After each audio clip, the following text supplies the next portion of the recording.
I look after my dad, care for my dad. He's 74 years old, and he's got a condition of Parkinson's called Lewy bodies syndrome. And I live a couple of roads away from him, so I see him every day. If somebody else from the family doesn't go over there, which happens sort of 2 or 3 times a week, someone else will go around there. And I'll still go around there on some of those days. So it is every day now? Yeah, pretty much. Yeah. Has it affected your life the way that you live, or have you had to change anything? I've had to change loads of things. I was going to get married at the end of this year. I set up a company at the beginning of this year at the same time as Dad being diagnosed.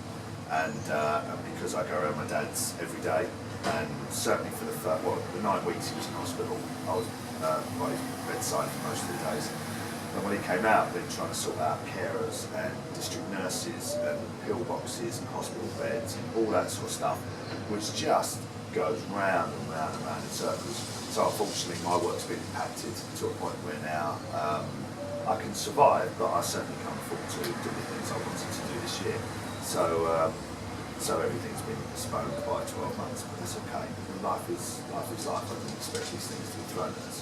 But yeah, it has massive effects on my life. It sounds like you're sort of dealing with it really, really well. Can you perhaps substantiate what the biggest pressures are on you? Do you get times you feel low or tired or stressed? I mean, what sort of things? I think probably it's always the unknown. So actually, it was a real kind of throw yourself out there and just start swimming.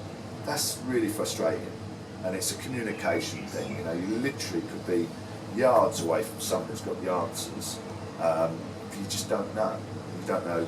You phone people, they put you through to someone else, they put you through to someone else, and you just end up coming all the way back round to the same person who goes, "Well, I told you to go and talk to them." It's like, and I think with any of this process of what I've had to go through, it's never been it's never been the fear of the unknown.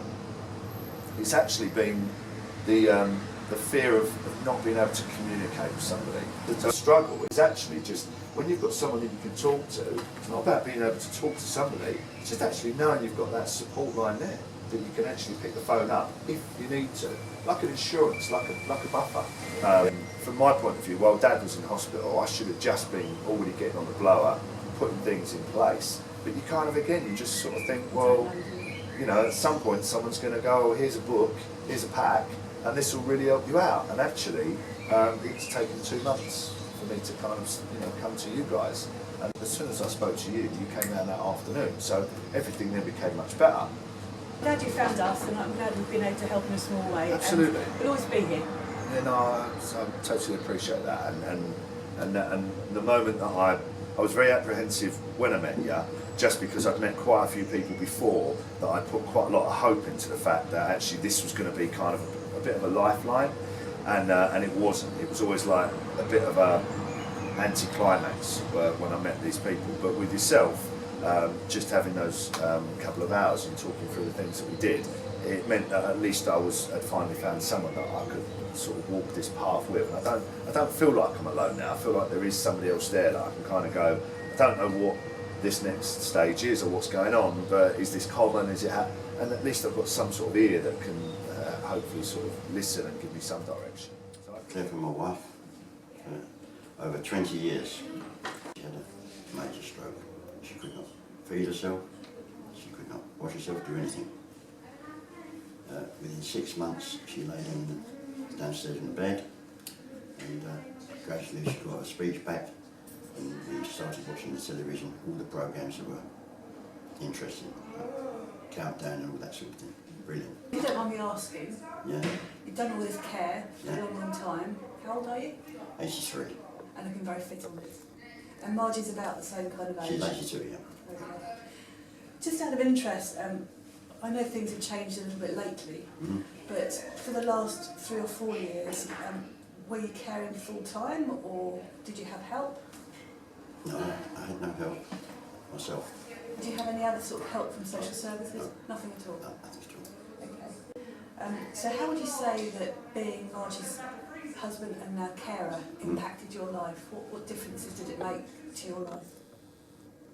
Well, that was it. Indoors, took her out occasionally, but no, after I broke my arm, that was it. For the last year, all it is indoors mainly. So quite lonely. Quite, yeah. In the last few months, you've come along, which is marvellous. And how did you hear about our service, Hamelin? How do I talk? How did you hear about us? Through Michaela. At the Alzheimer's Yeah, Society? the Alzheimer's Society. I called my own doctor around to come and see her. And he tapped me on the shoulder, he said, well, you know, I knew what he was talking about, but I sort of brushed it aside, thinking it would go away, but it won't go away, will it? Went to hospital on Thursday before Good Friday, and on the Tuesday, they phoned me and said that she can come home now. I said, oh, lovely. I said, can she walk? No. Oh, I've got one arm. How How do you manage? That's right. So with that, she's had another day, and then they phoned me up the next morning and they said, right, we've got two options, either people come in, two people come in 4 times a day, or she goes into a home. And I thought, well, And how did that make you feel? Just terrible. panicky? Absolutely, I cried. Yeah. I said she's got to go into a home. And luckily and thankfully, well, it was unbelievable. Jane came along that morning. And Jane's only matter too. Yeah, and during you matter too, Jane came along, and I don't know what we've done without her. And then all of a sudden, yourself come along at 12 o'clock, and you both went in the office. I mean, I didn't know what she said.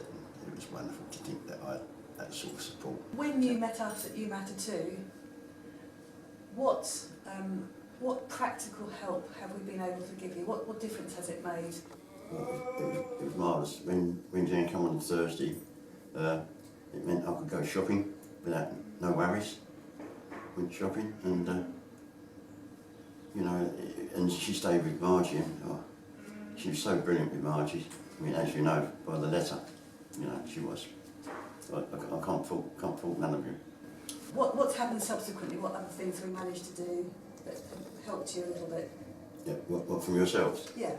Oh, unbelievable. I mean, on a Thursday, again, you do all the sheets, the bedding every other Thursday, and lo and behold, Jane comes in and does no more than hangs it out or goes and gets it in, folds it up. Whereas it takes me, I can't fold up like you girls, I tell you. No way. Colin is my husband of 47 years. He was diagnosed with Parkinson's about 4 years ago, and subsequently Lewy body dementia.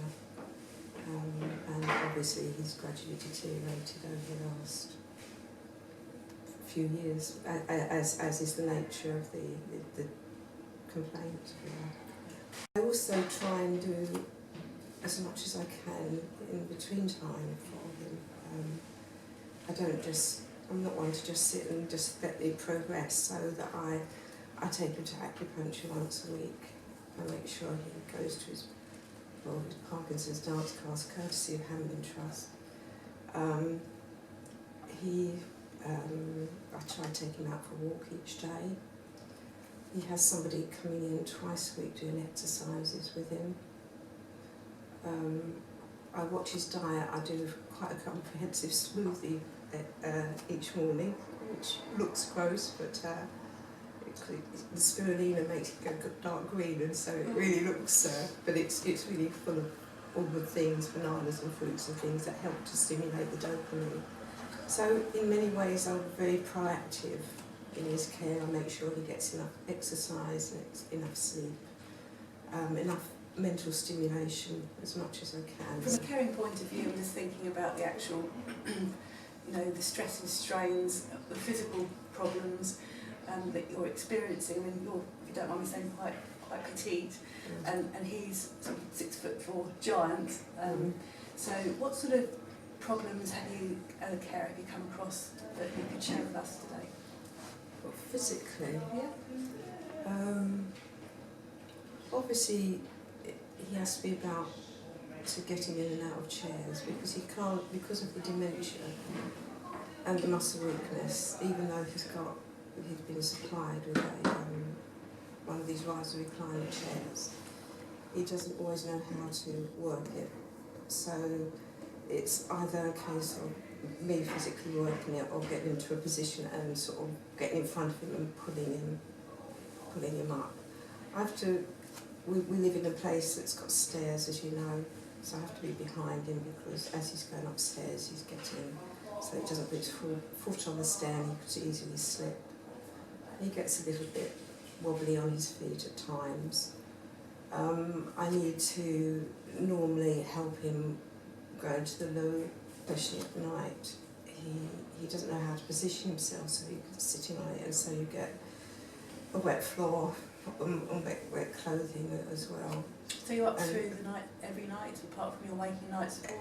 Every night, yeah. And it can be, you know, I mean, a few nights ago I had to change the bed 4 times. But it's not that he's incontinent per se, it's just that when he wakes up, he sometimes sort of sits on the bed, but he doesn't know where the toilet is. And that's another thing, getting him into bed, because he, ever since he's been diagnosed, he always does everything diagonally, and he will sleep across the bed, so that his head will be in the middle, because we still sleep in a double bed, and I have to sort of get his feet up, albeit it'll help me sometimes. But then I would have to sort of physically, we've got this thing where he grasps my upper arm and I say hold on tight, and I have to physically pull his body weight across to the centre of the pillow and then straighten him up so I can cover him up so that he can then go to sleep. So physically, you're, I imagine, fairly sleep deprived most of the time? Yes. Yes. I would think bodily aches and pains. I get tired. Just tired. I just get tired, yeah. Is that the worst part of caring for you? The tiredness? No, I don't think so. I think it's, it would be wonderful if I could just concentrate on Colin and not have to deal with stuff behind, the support stuff. When you've got all sorts of forms to fill out, you have to jump through hoops to get.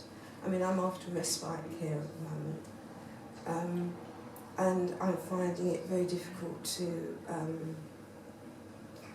get funds in place, dealing with social workers, dealing with officialdom, when I've got enough going on in my mind, in my life rather, without having to go through all this complicated stuff in here. And that's where, of course, Hamelin have come up real trumps for me. So where do I start? Where do I start? Paperwork is a nightmare for me. I mean, there's just so much to sort out, and I still have.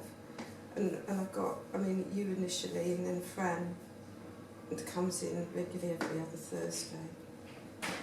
So Fran comes in a couple of hours and helps me go through stuff. I'm after a disabled parking base, so it's not so far for Colin to walk, and she's been trying to help me find the logbook. I guess it's just disappeared into thin air, but she's helping me plough through everything. But, you know, various different things. I mean, with the blue badge, it's been just such a boon, and you helped me fill those forms out. Also the lasting power of attorney we had. Oh, yes. That was a bit of a debacle for you, wasn't it? That was an absolute nightmare, and I couldn't have done it without your support. I really, really couldn't have done it without your support. And being able to, I'd had to stop taking Colin to his Parkinson's dance class because I couldn't cope with this lack of response. It was just too much for me to cope with. And I found I was getting cross with him and stressing me out. And so I had to stop him going. But now Claire comes every Wednesday morning, picks him up. Yeah. And picks him up and takes him, and he enjoys it. It's a time out for him, a bit of social interchange which he needs. It's more stimulation, both mental and physical. We wouldn't be where we are now, no way, anywhere near. But you helped, and you actually speak to the consultant for me.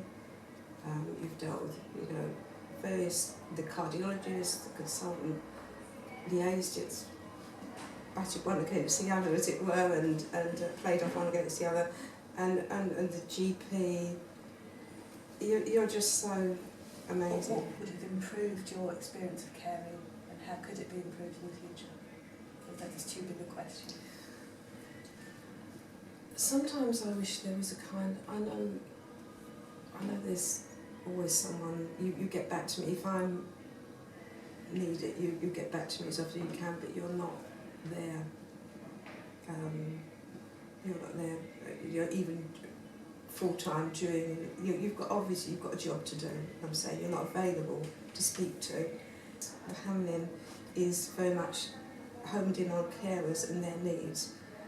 Sometimes you just need a little bit of someone to listen to you, a little bit of validation, but to be somebody there that you can just pick the phone up and say, look, I'm desperate, I don't know what to do, I'm in tears, and have somebody talk sense to you like you do.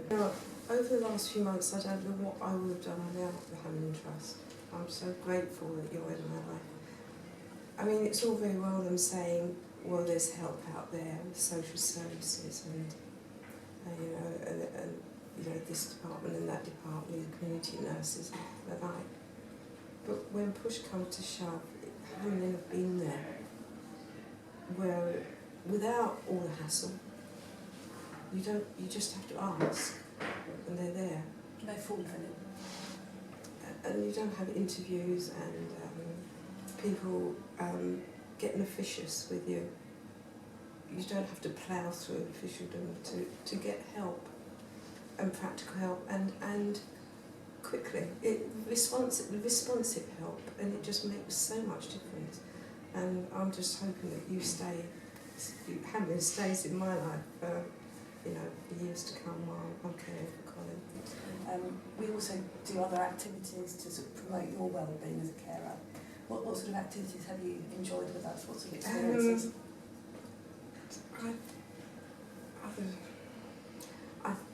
I enjoyed the Indian evening. We enjoyed that. I don't really like Indian food, but that was lovely.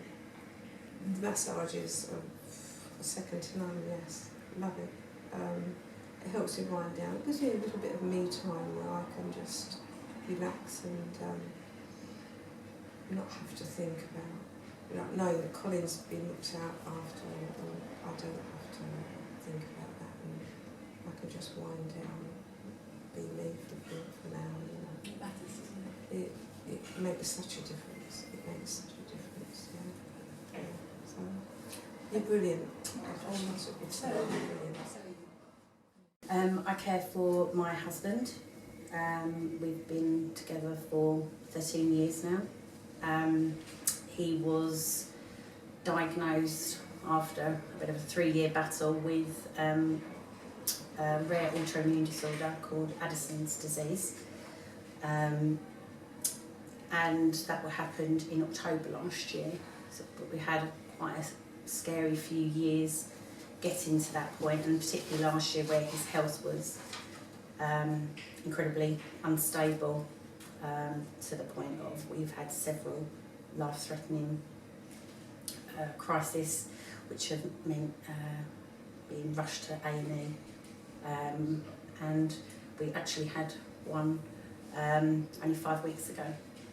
So with his condition, the kind of worst thing that can happen is that you'd have an adrenal crisis, and that's what happened on the 24th of March. It was pretty scary, and we nearly lost him. But I've got a 4-year-old son and a 2-year-old daughter. So I was pregnant with our second child when my husband's illness first started.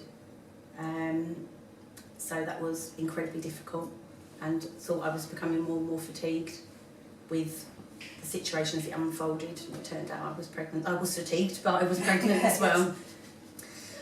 So there have been a lot of physical and emotional challenges around that. Very practically at the beginning, I fell pregnant. Jonathan became bedbound overnight, went from an incredibly rugged 36-year-old man, mountaineering, outdoorsy, regularly camp out overnight with nothing but a bottle of water for survival. Sometimes you just take the empty bottle, and bit of a Bear Grylls, to then him being bedbound and needing every possible care, emotionally, physically. I was pregnant. We just started the house being rewired. So I had my young son, my mum living in an annex on the side of our house because we'd lost my dad a few years prior to that. And we all ended up in the first few months of this experience starting, living in my mum's annex. Me, my husband, my mum, my son, me pregnant, with the house that was falling apart next door. And quite frankly, I felt like I was falling apart. It was an experience that I almost tried to black out because the first 6 months were dire. Trying to understand what my new reality was, to adjust to that, to let go of the expectations and the dreams that I had seen the next 9 months becoming, or the next 10 years of our life being, and realising they no longer existed, not in this reality, didn't know for how long, and then adjusting to what I needed to be, which was no longer John's wife, but his full-time carer. Feeling like I've been pulled from pillar to post, completely overwhelmed, never been in this situation before, had no friends or family who'd been in this situation before and didn't know where to turn. To be who I was at that point, pregnant, a mother of a young child, with all what was going on in the house, was sufficient, and I was working.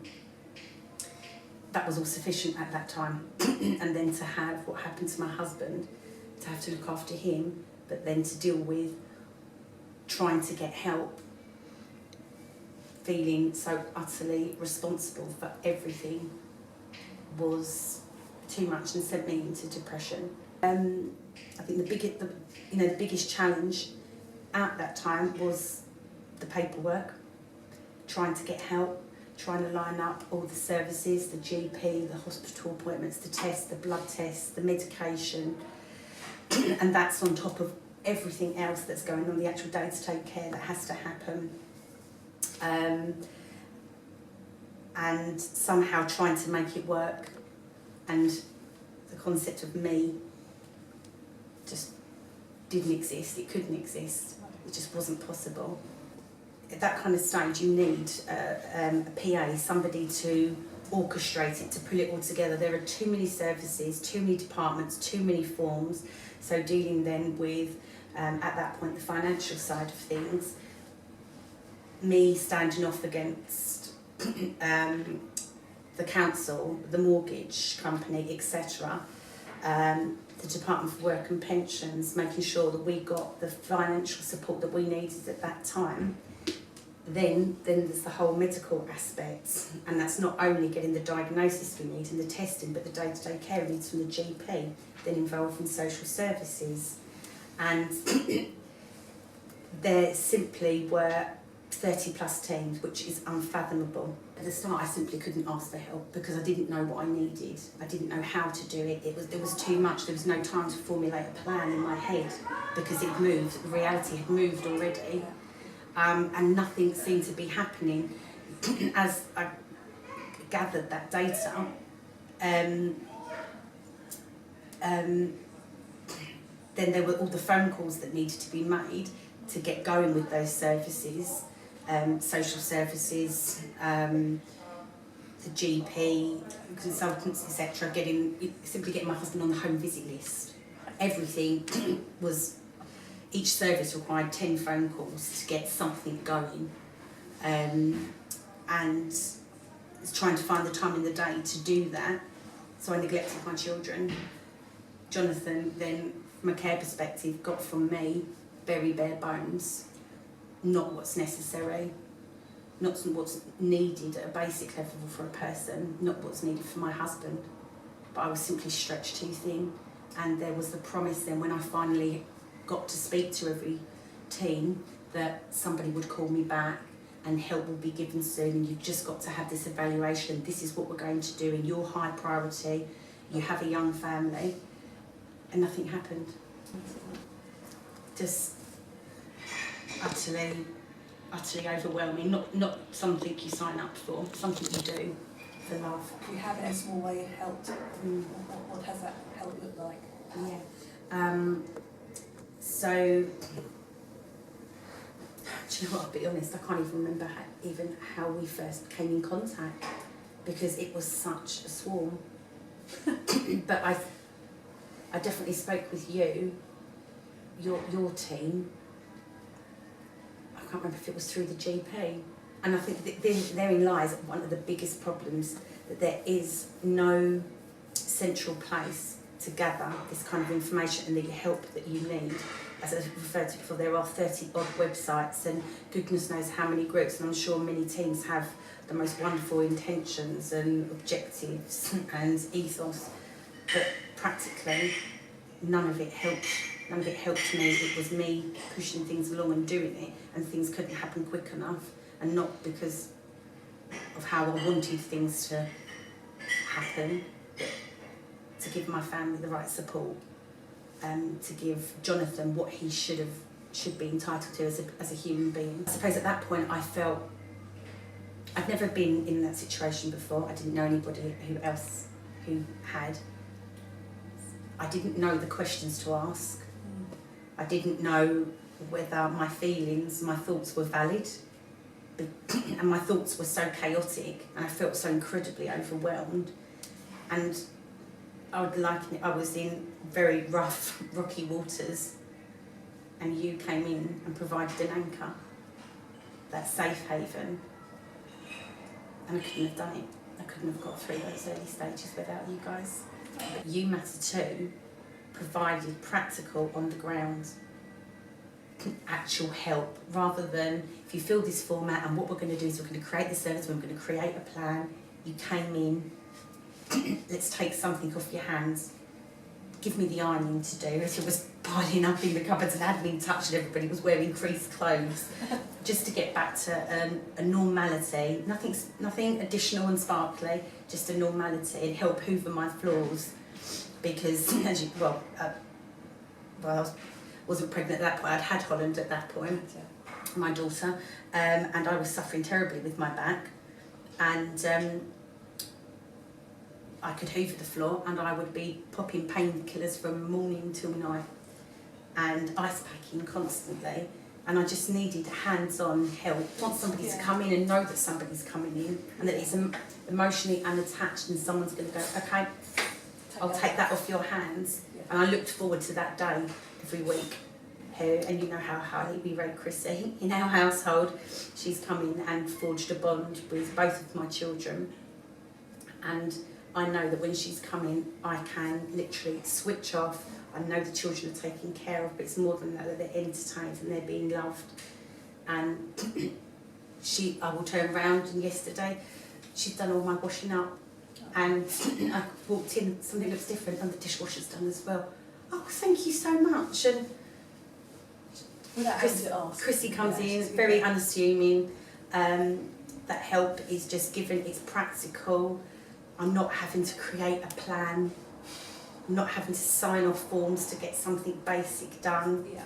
And she just sees a gap and fills it. And half the time, in no disrespectful way, you don't know Chrissy's there, and that's the way it should be. So many other services where we did get help last year were so obtrusive. I was itching for people to leave. It didn't help. And that's a big problem. And your team is the only one who has recognised everything that we need as a family, taking in the key considerations and provided support around that. The only practical support I have received is from You Matter Too. The only thing that's made a difference is You Matter Too. What would you like to see happen? What add-on, bolt-ons, additional hours? What would help you that extra bit? I suppose the comfort you want to have as a carer is knowing that your service will continue. It's that knowing Chrissy, or a Chrissy, would be out there. Knowing that, I suppose, having... I'd have her all week. I'd have her following me around, quite frankly, more hours, absolutely. I think any time is fantastic, an hour is fantastic, 2 hours is fantastic, and I don't think you could offer enough. And I think at no point we're going to have a situation where you're going to turn around and see every carer in the area with their legs up, sunning themselves, because the tasks are insurmountable. Time to allow the practical things to happen, whether that be that person coming in, a support worker coming in and taking over those duties, to allow other things to happen, to allow the paperwork to happen, to allow that carer to be an individual, to be a person again, something that allows that to happen. I suppose that'd be very different for everybody. Quite sometimes week that changes for me as well. I mean, I have Chrissy who comes in and provides that practical support, plays with the children and creates beautiful arts and crafts which are decorating my wall and continue to do that. And then, you know, I enjoy the monthly beauty. You come to those? I do that, yeah. And Would you have a facial or a massage? Or? I've had eyelashes done, Have I've you? had brows done, Oh. I've had manicure done, I have switched it up a little bit, and that it was almost a shock to be offered it. It was lovely. Yeah. It was so nice, and my immediate reaction, quite frankly, was that I would never find the time to do it, but I'm so glad that I have. And it makes a huge difference, and that is the 1 hour in a month, which is for me just but it is an hour which I can't swap out for. Do you know what? I'm just going to do this bit of paperwork. It is me.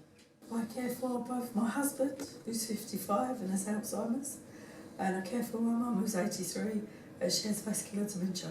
You're 24/7 carer for them? Yes, yeah, 24 hours.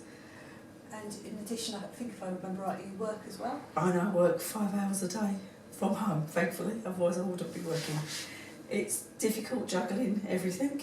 No real time for myself. And I think the hardest part of it is they actually don't understand why I say I need time for myself. It just goes over people's heads. But we do have fun, but it is very difficult. There are days when I don't want to get out of bed, but at the end of the day, Really? oh yeah, definitely. You just How long have you been caring for? well, 3 years. 3 years for Colin now, and coming up for 2 years. I moved in 2 years ago, but to be fair, Mum's. But to be fair, Mum's vascular dementia has deteriorated in the last, probably since Christmas. So it's fundamentally got harder since Christmas.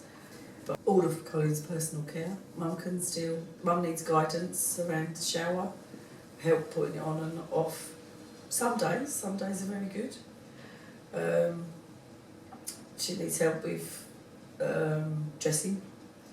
Lots of things. We have lots of fun with things back to front for both of them, or not on at all. But it's just, so yeah, basically everything. Tablets, we get up, we have a cup of tea, we do the tablets, I do breakfast. Mum tries to still be involved in some of the washing up, but you're overseeing everything.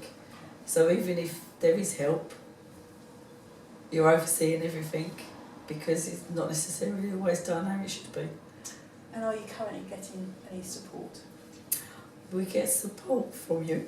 Yes. You two met her on a Monday afternoon, which is brilliant. It's lovely. We all love our support person, don't we, Mum? Sue? Sue is wonderful. She's really good. And both Colin and Mum really appreciate and enjoy her company. And she just makes it just that much bit easier. Because if the most difficult part about this is, because there's two, now we can't leave anybody. Last year I was able to leave maybe Colin and Mum for sort of an hour at the most and pop out and pop back, but now we can't do that at all. Because Colin, I wouldn't leave my mum because it's not fair in charge of Colin, because Colin doesn't know what the front door is anymore. That's something that's new. So if he wants to do something, if you ask him to do something, so if he wants to go upstairs, he'll immediately go to the front door, go out the front door. So, and he'll tend to walk out the front door before he's realised. So if the back door's open, the front door's shut, all sorts of things. So, but on a Monday when Sue comes, if I'm working, she does the lunch, which helps me to finish work, so that then we could either all go and do something, or once a month she takes them to Singing for the Brain, which they absolutely adore. And that gives me a chance then to actually finish work, and then maybe have an hour or so just as myself, or catch up on something that I've not been able to do. Because as a family, they love to be out. So when the weekend comes, things just have to go amiss. On that occasion, what sort of things, you just sort of basic catching up on paperwork, or can you actually... There is the odd occasion when I actually do sit on the set and watch a programme that I like, because obviously you have to be, because of the scenario that we've got, we try to find things that everybody likes, and there are some things that just not suit, like my mum wouldn't like, so I take them, and Colin can't follow anymore, so I take them and try and have them for my me time, which might be an hour while I'm catching up on something else. So I'm not really, well, I'm normally doing two things at once anyway. But no, hopefully now the summer's coming, I'll have an hour and sit in the garden. I do get down. I get down and I do cry. I'm often stand in the kitchen washing up crying. Normally when someone's...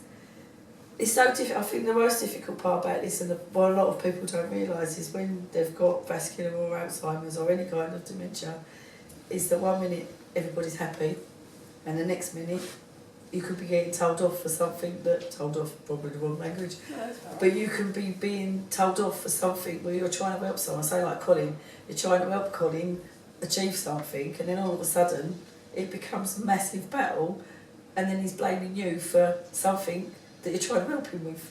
It's really frustrating. Which is really frustrating for him, but equally frustrating for you, because he can't understand that you're actually trying to help him. So therefore this big thing erupts, and a big confrontation erupts over nothing. And that I think that's one of the hardest things. So he'll often walk out and then I'll stay in the kitchen and I'll just wash up or something, and then I'll just end up crying and thinking, oh my God, what are we going to do? And then half an hour later or an hour later it's all... I think that's one of the hardest things as well.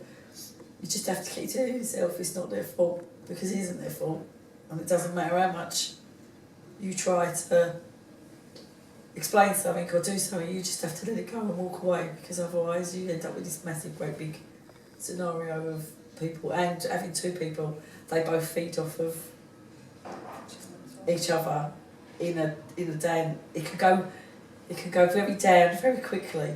So I haven't had a good night and I get up and I've got the ump, yeah? I'm not particularly a good person in the morning anyway. And then that filters through. So you feel like you've got to get up every morning with like this kind of really like smile on your face, when you feel like complete crap, really. Excuse my French.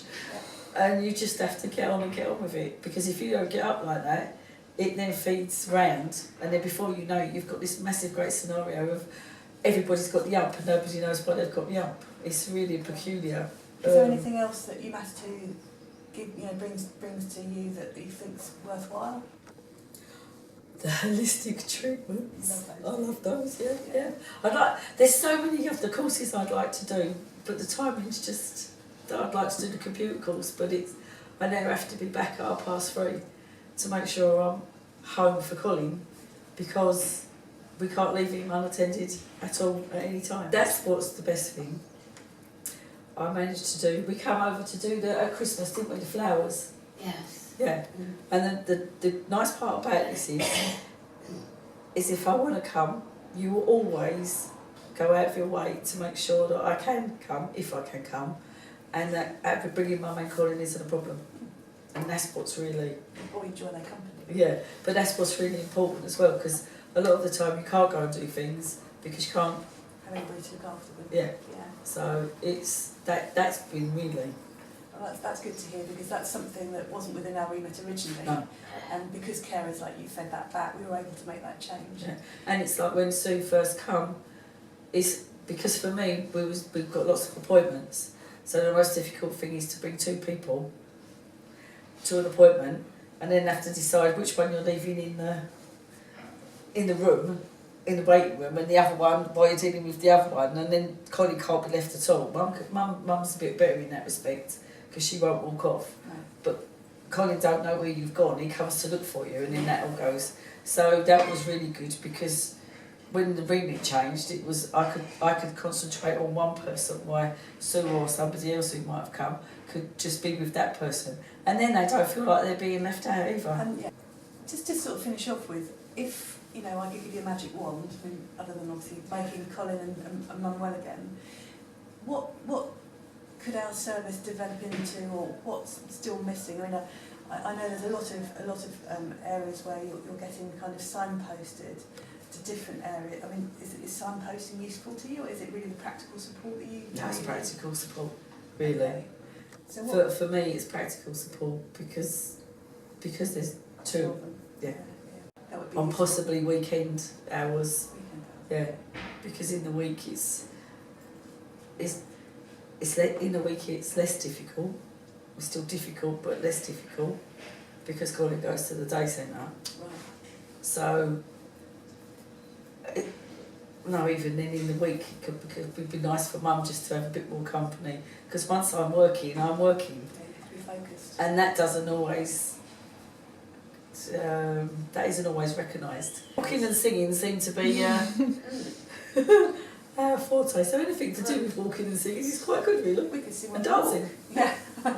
Yeah, I think they did. You did that with Sue the other week. Went round Gloucester Park, didn't you? Yeah. And they did some singing while I was walking around the park. Oh, she's sweet. You have got a really good team. Yeah. Well, I think so. I've had to deal with loads of people, and this is from. I've had to deal with loads of people. Yeah. I've had to deal with loads of people through my life. Carers. I've also been a carer, but I can honestly say that you have been one of the most successful and I can't think of the word. You've been one of the most successful and one of the most caring people that have come into my life and actually helped me, not interfered and that is true. I mean, you know my history, so you know it comes from the heart, and I've had to deal with lots and lots of things, but this is one of the best things I've ever been involved in, and long may it continue. Yeah, because it's just it's been really good. Well, it's been our pleasure, that's for sure. And you listen as well. Oh. But you listen to what people need. Don't just come in with this this is what's going to happen. You don't. You listen to what people actually need. I think that's the good bit.